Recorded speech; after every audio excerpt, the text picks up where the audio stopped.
एक दो बातें और, क्योंकि इस पर क्रिटिसिज्म बहुत होता है। हमारे यहां पर कहा जाता है कि भाई आपके यहां पर इतने सारे गुरु क्यों हैं? एक तो भगवान इतने सारे, चले उसके आपने, फिर हमारे पास गुरु बहुत सारे हैं हमें बताने के लिए, और हम उन गुरुओं को कई बार जो है भगवान का दर्जा भी देते हैं। देखिए, गुरु इसलिए ज़्यादा है, जैसा मैंने पहले बताया, जब आप पोस्ट ग्रेजुएट में जाते हैं डिपार्टमेंट में बहुत सारे टीचर होते हैं।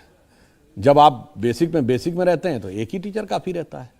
तो जब आप ज्ञान के उच्चतर स्तर पे होंगे तो बहुत सारे गुरु। अब जहाँ तक भगवान की बात है, देखिए भगवान तो भगवान है, परंतु किसी की आस्था है तो वो किसी भी चीज़ में भगवान मानेगा तो उसके अंदर चेतना का उदय हो सकता है। आप माता पिता को ईश्वर के समक्ष मानिए, अगर आप सारा अपनी समर्पण कर दीजिए, आपके अंदर नई चेतना का उदय होगा। अपने गुरु को मान लीजिए, नई चेतना का उदय होगा। नहीं तो अगर एक पत्थर की मूर्ति में भी आप पूरी आस्था से अपने मन की भावना केंद्रित कर देंगे तो भी आपके अंदर एक नई चेतना का उदय हो सकता है। तो भगवान एक शक्ति है जो हमारे ही अंदर है। हमारे यहाँ कहा गया अहम ब्रह्मास्मि। देखिए, दुनिया में बाकी मत संप्रदायों में क्या कहा गया, सब ईश्वर की खोज में लगे, पर ईश्वर की खोज एक डिस्टेंस पे जाकर रुक गई, किसी पूजा स्थल पे रुक गई, किसी पुस्तक पे रुक गई, किसी मैसेंजर पे रुक गई। हमारे यहाँ जब ईश्वर की खोज हुई तो वो कहीं रुकी नहीं, वो अंदर तक आई। कितने अंदर तक? हमारे अंदर तक। और हमारे अंदर नहीं, मैं ही ब्रह्म हूं, अहम ब्रह्मास्मि। तो हमारे यहां इसीलिए गुरु और शिष्य में जानते क्या रहता है? गुरु का काम नॉलेज इंपार्ट करना नहीं है जो वैसे समझता है।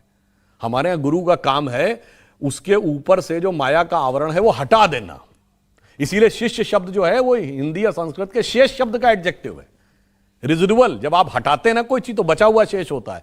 तो कहता और कुछ नहीं करना है, शिष्य तो अंदर तो ब्रह्म स्वरूप है ही है, वो तो भगवान का ही स्वरूप है, बस केवल उसके ऊपर जो डार्कनेस आ गई है उसको हटा देना है। वो जो शेष बचेगा वही क्या होगा, वह पूर्ण होगा। इसीलिए एक संस्कृत का श्लोक हम लोग खूब सुनते हैं गुरु और शिष्य के बारे में, उसका अर्थ नहीं जानते।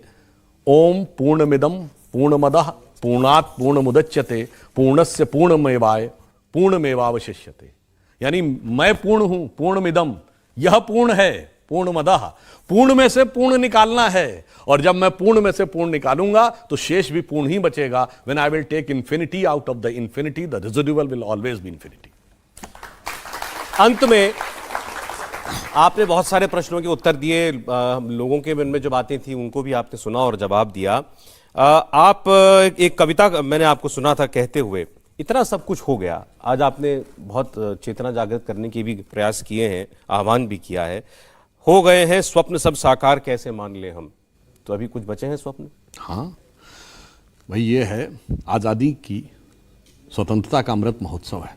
हम बड़े खुश हैं कि हम स्वतंत्र हो गए, पर हमारे तंत्र में स्व कितना है?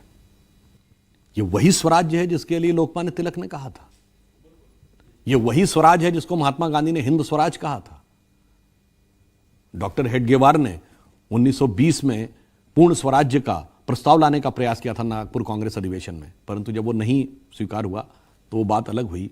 तो ये स्व का तत्व है, अभी तक इसका संघर्ष जारी है। और यदि प्रधानमंत्री जी ने कहा कि अमृतकाल है, 75वें वर्ष से लेकर जब 100 साल पूरे होंगे 2047 में, तब तक भारत को अपने वास्तविक स्वरूप में आना है, तो वो स्व तत्व दिखना चाहिए। इसीलिए मैंने कहा था कि हो गए हैं स्वप्न सब साकार कैसे मान ले हम, टल गया सर से व्यथा का भार कैसे मान ले हम, वेश वाणी तत्व दर्शन दूसरों का यह सभी ले, विकृति को हम ग्रहण करते निज प्रकृति को आज भूले, इस विदेशी नकल को अब अस्मिता क्या मान ले हम, हो गए हैं स्वप्न सब साकार कैसे मान ले हम। और उसमें चुनौती कौन बता रहा है? राष्ट्र को सब लोग भूले, स्वार्थ है युग मंत्र सारा, वर्ग जाति विभेद की अब बह रही है कलुष धारा, इस अमा के तिमिर को अब अरुणिमा क्या मान ले हम, टल गया सर से व्यथा का भार कैसे मान ले हम, हो गए हैं स्वप्न सब साकार कैसे मान ले हम। इसलिए फिर मैं करना क्या है? स्वतंत्रता को सार्थक करने, ये अटल जी की लाइन थी, स्वतंत्रता को सार्थक करने कमर कसें बलिदान करें, जो पाया उसमें खो न जाएं, जो खोया उसका ध्यान करें। नमस्कार सुधांशु जी, मेरा नाम सौम्या है और मैं ये चाहती हूँ कि हमारी युवा पीढ़ी हमारे ग्रंथों से जुड़े ताकि उसको सही जानकारी मिले। देखिए, मेरा जो आपका कहना है ये जानते हैं उत्तरदायित्व किस पे है? ये सबसे पहला उत्तरदायित्व तो माता पिता पे है, और उसमें भी सबसे ज़्यादा माता पे है, क्योंकि माता प्रथम गुरु है। कारण क्या है कि हम सब में कहीं ना कहीं हम सबके मन में जानते हैं क्या मनोभाव हो गया है कि हमारे बच्चे पढ़ लिख कर बड़े आदमी बन जाएं, और चाहे जो करें। फिर जब हम एडवांस एज में जाते हैं तब हमें समझ में आता है वो और चाहे जो भी बड़ा इंपॉर्टेंट था। तो बच्चे पढ़ के बड़े तो बन जाते हैं, पर यदि उनके अंदर सिर्फ ज्ञान रहेगा, सिर्फ इंटेलिजेंस रहेगी और संस्कार नहीं होगा, तो फिर जानते हैं क्या हो सकता है।